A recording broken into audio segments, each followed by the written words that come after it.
Merci de votre fidélité. Bienvenue à toutes et à tous sur le 19h45 de votre télévision Kaolack TV. Les titres, c'est tout de suite.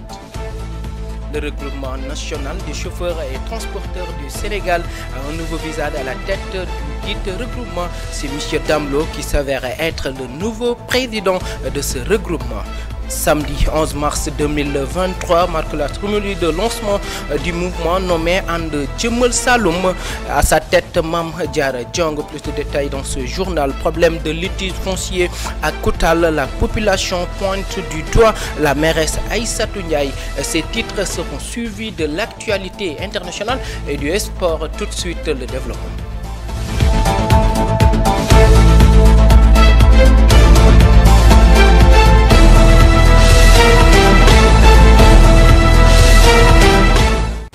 Au sommaire de ce journal, nouvellement porté à la tête du regroupement national des chauffeurs et transporteurs du Sénégal, Damlo liste les priorités et promet de relancer les négociations avec l'État pour évacuer certains points de discorde, notamment l'interdiction de circuler la nuit. Plus de détails avec le nouveau président Damlo.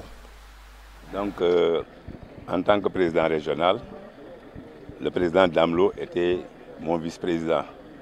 Mais aujourd'hui, il est devenu le président national des chauffeurs, élu par 10 régions ou 11. Donc c'est toute la région qui s'est déplacée pour aller le soutenir à Dakar. Sur proposition du syndicat, le secrétaire général, l'honorable député Alassane Ndoye, qui a proposé Damlo, il y avait un adversaire qui voulait conquérir à cette tête du regroupement, c'est-à-dire Pape Diop, le président du regroupement de Thiès. Tous les chauffeurs de la région sont très contents, mais je pense que Damlo aussi le mérite. Parce que, vous savez, il y a de cela 3 ans, Damlo a fait cette compétition à Thiès avec Idika, mais malheureusement pour nous, Idika avait gagné et Damlo a été son vice-président. Mais comme le mandat est arrivé à terme et que des élections depuis lors ne pouvaient pas avoir lieu, le secrétaire général Alassane Ndoye a convoqué tous les présidents de regroupement qui aujourd'hui ont élu Damlo à l'unanimité.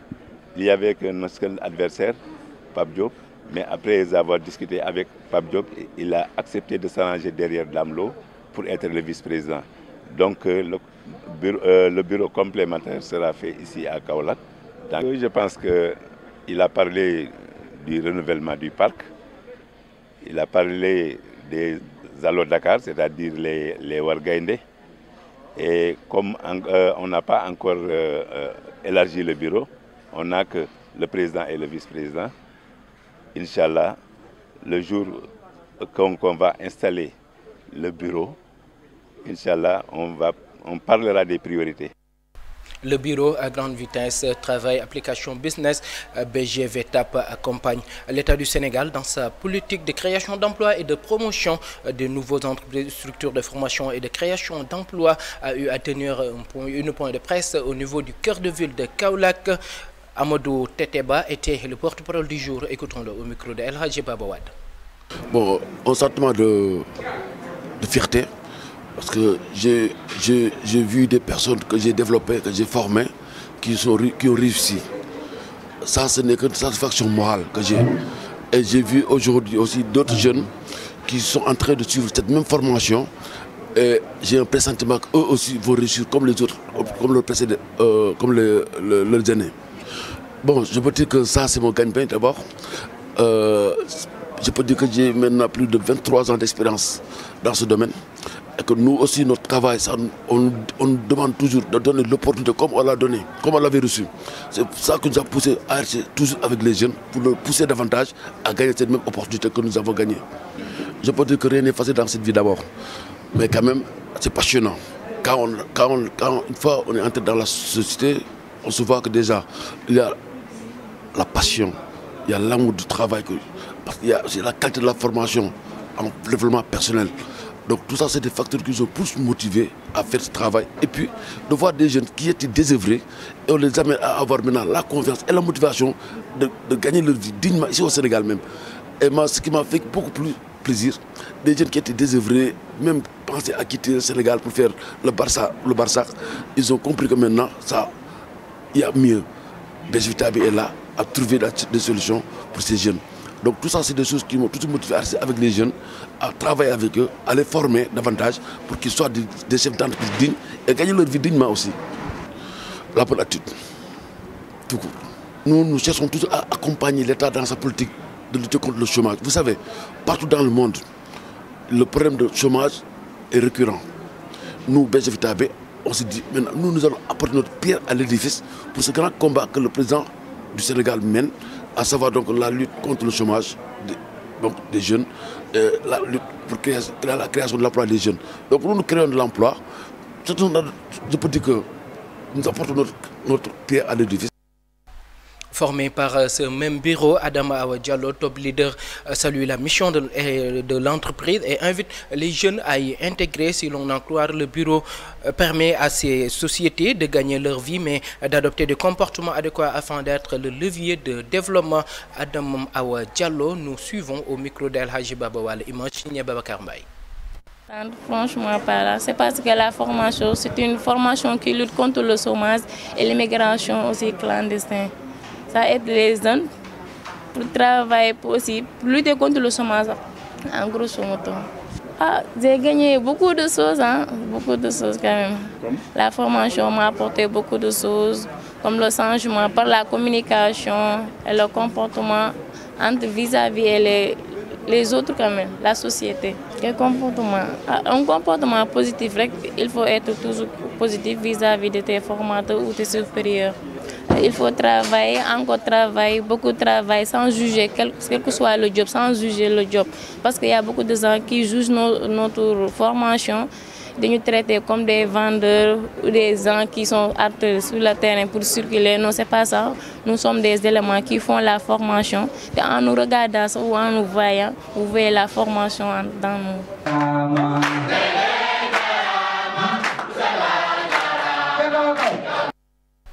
Comme annoncé tout à l'heure sur les titres, un nouveau mouvement voit le jour dans la ville de Mbossé Koumba Djiguen. En effet, Mame Diarra Diong a passé ce samedi 11 mars 2023 au lancement de son mouvement nommé And Djemal Saloum AJS, une ONG saisie par la dite dame pour exposer son ambitieux programme de développement. Plus de détails dans ce reportage signé Pende Diallo. Samedi passé, le mouvement And Djemal Saloum faisait un lancement de ses programmes. L'objectif est de développer le Saloum en visant à quelques secteurs. De ce fait, ils ont dit leur vouloir concernant le département. Pour les jeunes, le mouvement AGS compte participer à développer un cadre favorable de l'éducation des enfants par la création de daara, de bibliothèques et de salles informatiques dans les quartiers. Trouver des créneaux de formation et d'insertion aux jeunes en leur permettant de s'orienter vers les filières professionnelles, techniques et artisanales.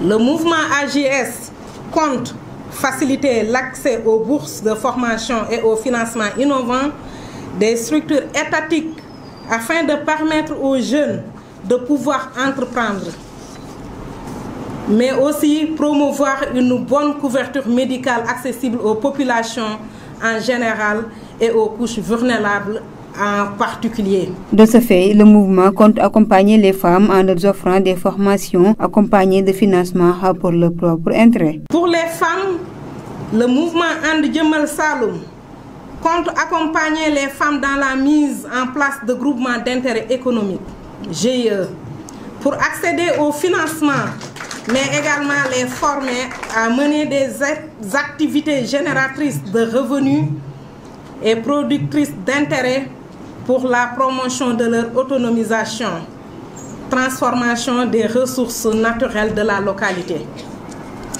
Promouvoir le développement de la femme et la protection des filles à travers une collaboration avec les boutiques de droit implantées dans les quartiers. L'agriculture, l'artisanat et les sports feront aussi partie des secteurs que le mouvement veut développer pour répondre aux besoins sociaux de la population. Pour les agriculteurs, promouvoir l'autonomisation des agriculteurs en leur facilitant l'accès aux intrants agricoles, semences, engrais, terres, etc. Leur facilitant l'accès au financement en vue de permettre de devenir des entrepreneurs agricoles.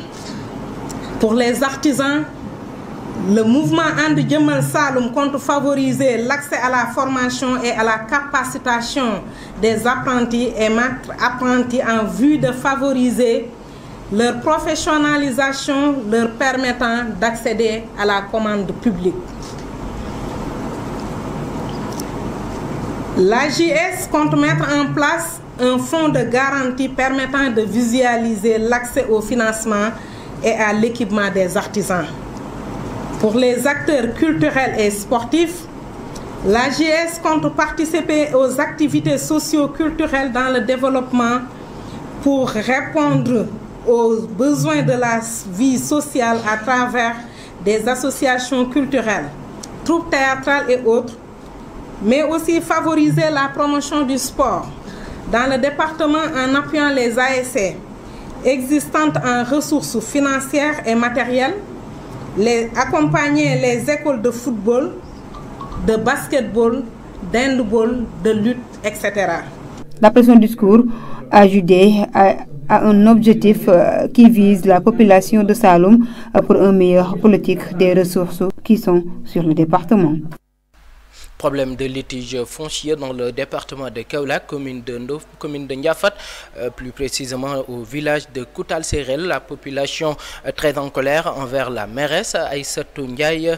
Ainsi, la population pense qu'elle procède à une vente de terrain à des personnes inconnues et pour des projets inappropriés. Babacar Faye s'est exprimé au micro de El Hadji Alassane Gaye. On est en différend avec le maire de Ndiafat. Même pas en différent, il est en train d'accaparer nos terres. Parce que si c'était un différent, il y aurait une discussion ou bien des consensus. Mais non, elle veut accaparer nos terres et les donner à d'autrui. Surtout nos habitants, nos proches collaborateurs, surtout certaines populations qui sont à Kouta Olof. Et c'est ça qui nous met en problème avec elle. Et nous ne serons jamais d'accord dans ce processus. Non seulement illégal, mais aussi injuste. Pourquoi illégal et injuste? Parce que le projet qu'il a déclenché depuis 2016, c'était un projet d'extension. Et si c'est un projet d'extension, ça allait au moins commencer aux abords du village. Mais le lotissement a commencé, ce qu'il est en train de faire à la grande route pour venir vers le village. Et ce n'est même pas arrivé au village. Donc, et l'équipe qui devrait composer ce processus, si nous étions d'accord, c'était des habitants du village. Aucune personne du village n'est présente ou bien ne sait pas ce qu'il est en train de faire. Donc, c'est ça qui nous met en conflit avec. Et nous irons jusqu'au bout. S'il le faut perdre la vie, mais nous ne serons pas jamais d'accord pour qu'il accapare nos terres pour des personnes qui ne sont pas du village ou bien pour le vendre. Parce que je dis, il a déjà vendu. Parce que depuis 2016, il y a des gens qui détiennent des papiers alors qu'il n'y a pas de consensus. Il est venu nous demander des terres et nous ne sommes pas il veut faire de lotissement. Nous nous disons que nous n'avons que ces terres-là pour cultiver. Parce que nous vivons que de l'agriculture. Et elle nous a promis d'autres terres.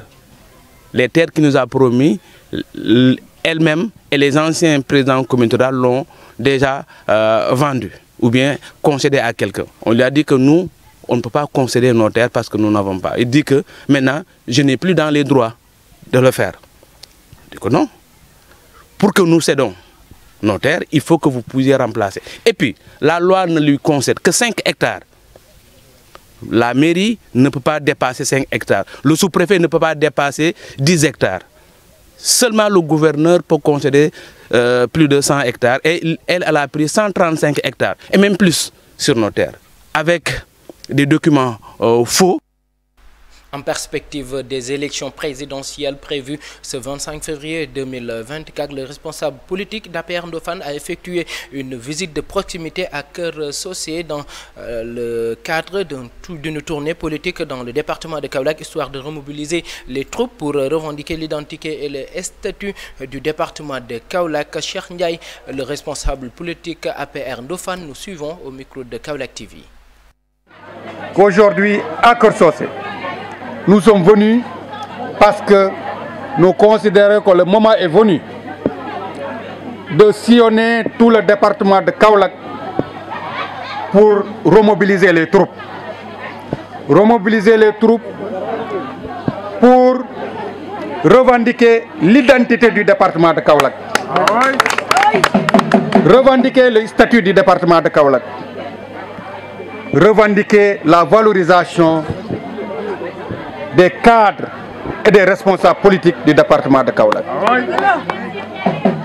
Parce qu'on considère que à chaque élection, le département de Kaolack fait de son mieux pour la victoire de Benno Bokk Yakaar. Il est normal donc que le département puisse être valorisé en termes de responsabilité. Et c'est dans ce cadre que la jeunesse départementale qui m'accompagne a décidé de sillonner tout le département, commune par commune, pour porter la bonne parole. La bonne parole, c'est quoi? C'est les réalisations que le régime de son Excellence, le président de la République, Macky Sall, a fait au niveau du Sénégal, au niveau du département de Kaolack. La bonne parole, c'est quoi? C'est que nous sommes maintenant mobilisés pour que les prêcheurs, les oiseaux de mauvais augure, ne puissent pas prospérer. Et que nous, jeunes de Kaolack, nous, responsables politiques de Kaolack, nous, population de Kaolack, que nous nous mobilisions comme un seul homme pour que, pour les échéances à venir, nous puissions remporter haut la victoire. Nous pouvons et nous allons le faire.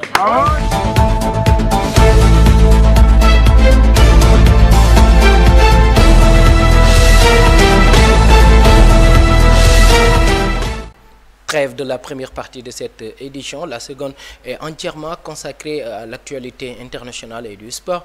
Nous débutons d'abord avec l'international. Ce sera avec Assa Diagne. Démarrons l'actualité internationale au Tchad. L'ancien premier ministre tchadien Albert Pahimi Padaké publie l'ouvrage L'Afrique empoisonnée aux éditions L'Harmattan. Nommé premier ministre au lendemain de la mort brutale du président Idrissa Déby. En avril 2021, Albert Pahimi Padaké a quitté son poste il y a 5 mois. Entretien. Au Mozambique, le cyclone Freddy est de retour au Mozambique. Il s'est abattu sur le pays dans la nuit du samedi 11 au dimanche 12, faisant au moins un mort et des dizaines de déplacés. Pour l'instant, les dégâts sont moins importants que lors de son premier passage fin février où 10 personnes avaient trouvé la mort. Il n'empêche les ONG sur place s'inquiétant. Et enfin, au Gabon, les familles organisent une chaîne de prières au port où le bateau en embarqué ses 161 passagers, y compris l'équipage. La polémique enflamme sur la lenteur ou l'absence de secours. Des trophées à ne point finir avec l'équipe nationale du Sénégal. Là, c'est l'actualité sportive qui prend place.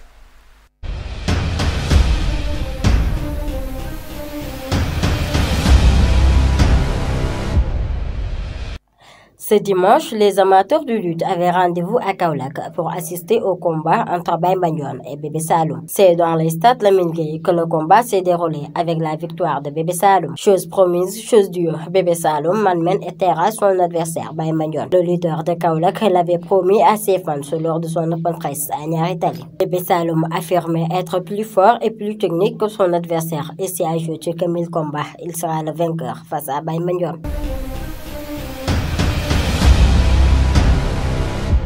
Parlons maintenant du foot. Vainqueur de la dernière édition de la CAN, de celle de Chan, le Sénégal vient s'attribuer la toute récente CAN U20. C'était samedi soir face à la Gambie, sélection surprise du tournoi. Le score est sans appel, 3-0. Plus encore, la sélection sénégalaise a reflété tous les trophées individuels de l'édition jouée en Égypte.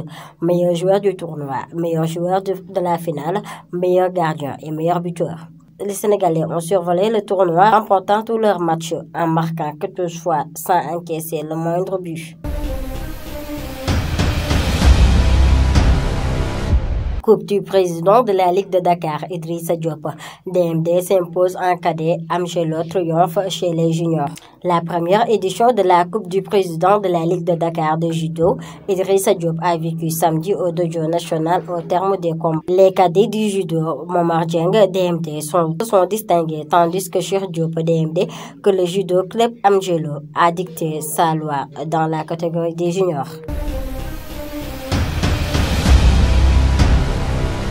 Terminons avec le championnat d'Afrique zone 2. Le Sénégal glane 6 médailles en or, 1 en argent et 4 en bronze.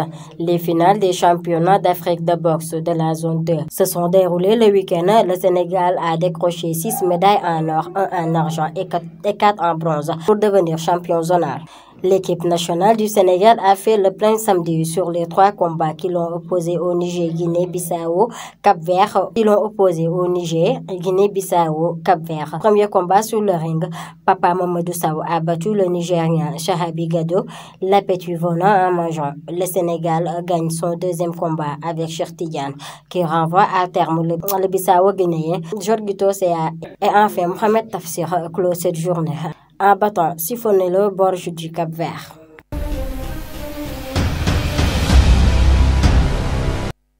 C'était Deguet Tech sur l'actualité sportive. Nous sommes au bout de cette édition. Merci de nous avoir suivis. Restez concentrés sur les programmes de votre télévision leader Kaolack TV.